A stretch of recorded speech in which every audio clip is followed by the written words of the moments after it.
Now, how do you treat long COVID? It sounds like an innocuous enough question, but in fact, it's one that goes to the heart of some of medicine's most controversial territory. That's because it butts up against how we treat chronic fatigue syndrome, or ME, and this has long been a source of huge disagreement. Tomorrow, a cross-party group of 65 MPs and peers have written to the Prime Minister urging him to take into account the untold human suffering caused by long COVID and to factor the risk of the condition into government's plans to lift restriction. Here's our health correspondent, Deb Cohen. A year ago, Professor Paul Garner wasn't doing this. He was hit badly by COVID. He works as an infectious diseases specialist, but it was his personal battle he found himself talking about in the media as he campaigned for long COVID, also known as post-COVID syndrome, to be taken seriously. It came back and hit me over the head like a cricket bat, completely floor me. It made my head foggy, it interfered with my speech. I mean, it just did so many things that were just so unpredictable and quite frightening, even for somebody that's fairly tough. So what is long COVID? Long COVID isn't one condition. One official definition of post-COVID syndrome are symptoms that can't be explained by something else 12 or more weeks after having had COVID. Symptoms can include things like fatigue, brain fog, headache and breathlessness. And different studies come up with different estimates about how many people have it. There is no dispute that after a major illness, patients need time to convalesce. Some are left with tissue damage. There is research into who these people are and how to detect them. It is how Professor Garner describes his recovery that has sparked huge controversy. That recovery began by riding his bike slowly around Liverpool Sefton Park for about 20 minutes and then gradually increasing it. So how did you go from being quite debilitated with your symptoms post-COVID to being able to cycle up a hill like that? Letting go of fear, believing I would get better, and knowing that I could control my symptoms myself. Good for him, you may say, but Paul's views on how he overcame the chronic fatigue that he felt post-COVID plays into a very controversial part of medicine. That is whether exercise programmes with increasing intensity plus psychological support can act as a treatment that helps cure people with post-viral conditions. Draft official guidelines don't recommend this, but there's significant disagreement among scientists. What isn't disputed is that, like ME and chronic fatigue syndrome, symptoms of long COVID include fatigue, tiredness after exertion and brain fog. But the question of how to treat it is. Early on during his recovery from COVID, Professor Garner's writings chimed with many with long-term ME. He wrote, "I am reading materials about pacing and CFS-ME and listening to the CFS-ME community. I'm taken aback that doctors have been so dismissive of what these patients have been saying for so long." However, in January this year, he struck a very different tone, writing, "I feel that I have looked down the barrel of the ME CFS gun and disarmed it." He wrote of false fatigue alarms and said, "I learnt that I could change the symptoms I was experiencing with my brain." You have some stake, you have some control over what happens to you. It's complicated, it's hard, but you can modify what's happening to you. Some suggest there's nothing subtle about what he's saying. He's been accused of cognitive dissonance. Critics say that, crudely put, he's flipped from saying those with chronic fatigue syndrome have been ignored to suggesting it's all in the head. He faces accusations of stomping on the vulnerable from a position of power. He says he's been subjected to personalised vitriol online. To understand why feelings run so high, you need to go back to 2005 and the setting up of a clinical trial that involved treating people with chronic fatigue syndrome with intensifying exercise programmes and the psychological intervention cognitive behavioural therapy. The trial concluded they can help. Patient groups were outraged. A mighty scientific scrap lasting years ensued. And as it stands, The National Institute for Health and Care Excellence, or NICE, says such exercise programmes shouldn't be recommended. Early in the pandemic, people with ME or chronic fatigue syndrome recognised the pattern of symptoms some people said they were experiencing after COVID. Dr. Charles Shepherd has had ME following an infection. His view is patients should manage energy carefully and not do incremental exercise. This, he says, applies to long COVID too.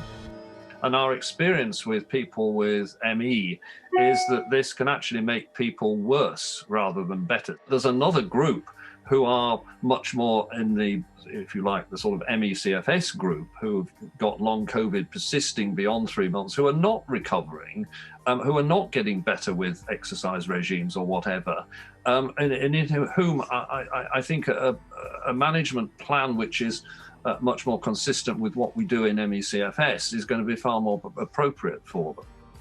Professor Garner says his symptoms fit with different criteria for chronic fatigue syndrome and ME.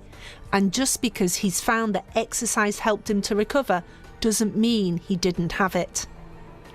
I really think we need narratives from people that have recovered to hear the case studies like mine and other people so that we can do proper research on it. It's very important that research in post-viral syndromes is not shut down, and it's not shut down by advocacy groups that believe that the disease is permanent. COVID and treatments such as being put on a ventilator can leave some people with organ damage and other problems. Researchers are currently looking at the different ways the infection affects people in the long term, why people might be more likely to be adversely affected, and what treatments might be useful. Each patient will obviously present with their own individual problems, and some of those there will be evidence of changes in their breathing tests for some. In others it may be changes in their kidney function, etc. So in those cases there are opportunities to then also have treatments that are tailored to those individuals, which may include drug treatments. So I'm not excluding drug treatments altogether. What we don't yet know is there an underlying cause of long COVID that itself could be amenable to a drug treatment. Bang, the symptoms came back. A headache, everything. The risk of long COVID is used by the NHS as a warning for anyone blasé about catching the virus. When it comes to helping those with long COVID to recover, medics running long COVID clinics do believe that this should include progressive exercise and psychological support as part of their rehab.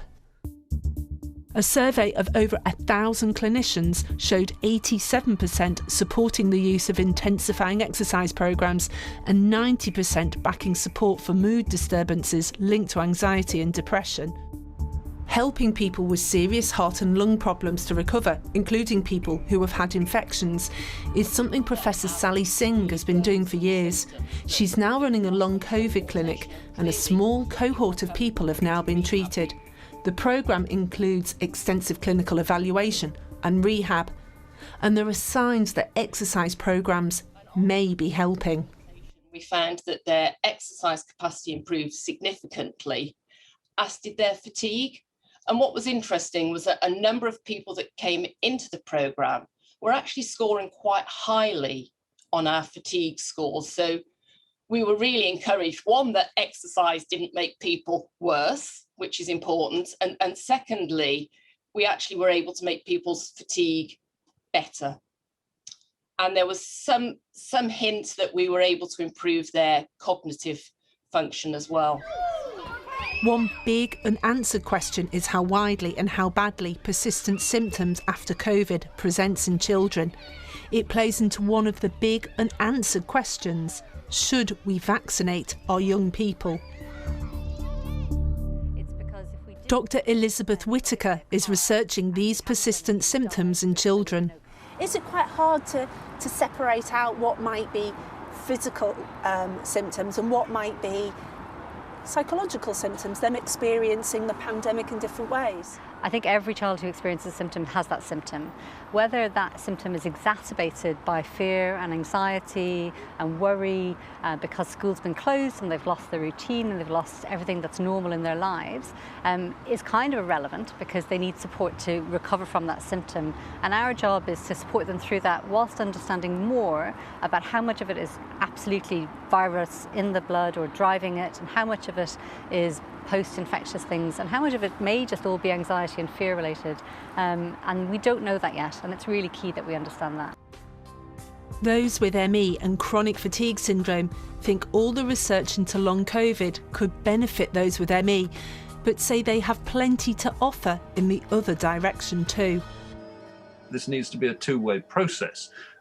We've got all this experience of how people should be managing their symptoms, their ME post-viral fatigue type symptoms from long-standing experience.